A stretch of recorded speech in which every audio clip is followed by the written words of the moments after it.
After 32 years in the business, I can honestly tell you that no two job sites are alike.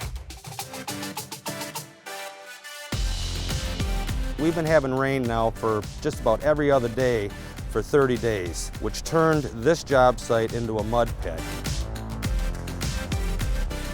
You can't even walk down the hill without sliding down it.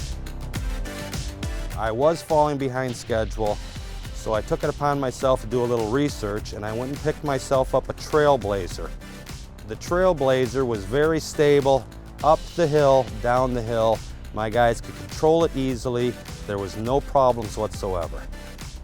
This particular job site had many tight areas which I couldn't get heavy machinery through to carry some of these products to particular parts of the project.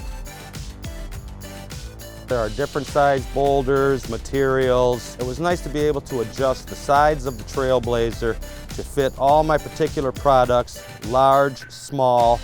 I could stack it up over the sides, and it had no problem transporting the weight up and down these hills. It's a fine little track machine which enabled me to go up and down these hills and keep on schedule with this project, which is very important because the summertime in this state is very short.